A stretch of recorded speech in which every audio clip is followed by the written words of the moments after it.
2NURFM News for our sponsor, Cartier Jewellery. Always unique, always quality. Toronto Town Square. It's 1 o'clock. Good afternoon. I'm Jorja Cowan with 2NURFM Hunter News. A Katara man is set to face court next month, charged with heroin possession following investigations into alleged drug activity in the area. Around 7:30 yesterday morning, police arrested a 57-year-old man outside a residence in Edward Street, Charlestown. Blake Clifton from police headquarters says the male was allegedly nabbed with 1.7 grams of the drug. It's alleged that man was in possession at that point of 1.7 grams of heroin. The man was taken to Charlestown Police Station where he was charged with the possession of a prohibited drug and bailed to appear at Belmont Local Court Wednesday the 21st of January. Police are appealing for information following the indecent assault of a teenager waiting for a bus near Newcastle train station last night. It's alleged the 16-year-old was waiting at Scott Street between 7:30 and 8:30 p.m. before being approached by a male who allegedly sat down next to her, rubbing his hands over her thighs, stomach and breasts on top of her clothes. The girl then caught the bus home before notifying police. A delegation was held today from Huangshi City to Lake Macquarie, investigating trade and investment opportunities in the region. The 9-member trade and investment delegation is among the first since the free trade deal was struck between Australia and China, and will visit the $388 million Trinity Point Marina project site at Morisset Park. Mayor Jody Harrison says Lake Macquarie and Huangshi are cities which share similarly diverse economies.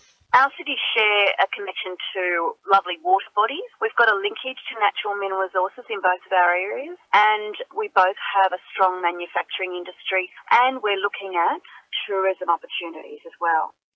With just under 2 weeks until the Boxing Day closure of Newcastle's heavy rail line, concerned groups are taking a stand to rally against the truncation. This Sunday, the Hunter Concerned Citizens Group is conducting a march to protest what they think is a poorly planned action that will have detrimental impacts on the city. Organiser David Blythe says it will affect local businesses and residents. There's a lot of people who will be affected, those who are a bit older, those who are a bit disabled, those who have a surfboard, those who want to bring the kids to town to look at the museum or the art gallery or do that themselves. As time goes by, we get more and more cars on the road and more logjam.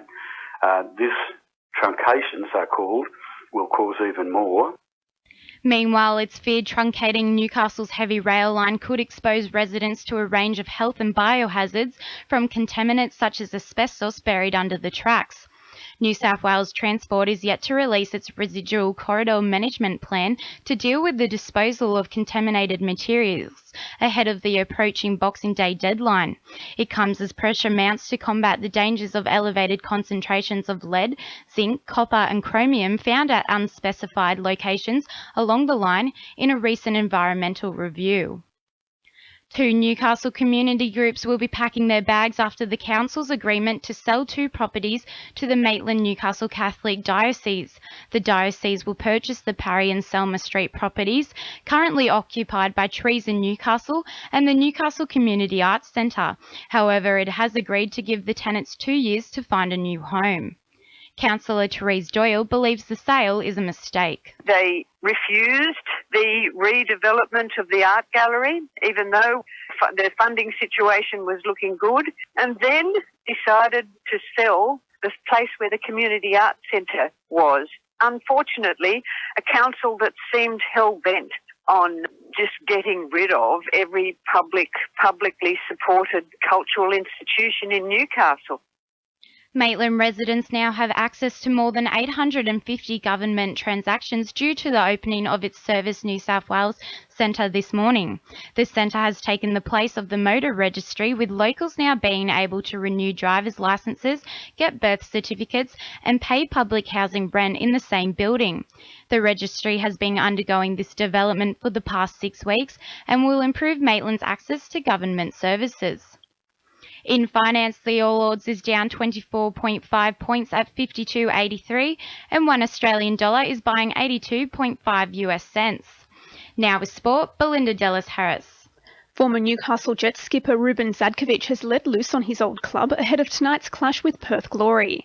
The 28-year-old insists while there'll be no mercy on the pitch, a number of changes need to be made to operations to get the most out of players.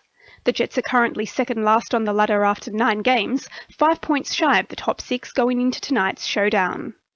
Former Australian board champion Alira Richardson is set to lead the Hunter Surf lifesaving team in this weekend's New South Wales Interbranch titles at Catherine Hill Bray. The 27-year-old was inspired to return to competition after 18 months away, following her work with the Cooks Hill Juniors. Meanwhile, 12-year-old lawn lifesaving rookie Jorja Cowan is set for her second tilt at the state titles as part of the Hunter team's under-13 girls division. And the Newcastle North Stars have managed to hit ice hockey arch rival Sydney where it hurts after luring skipper Robert Malloy and forward Mitch Bye to the side next season. That's sport. I'm Belinda de los Harris. 2NURFM news time is 1:05.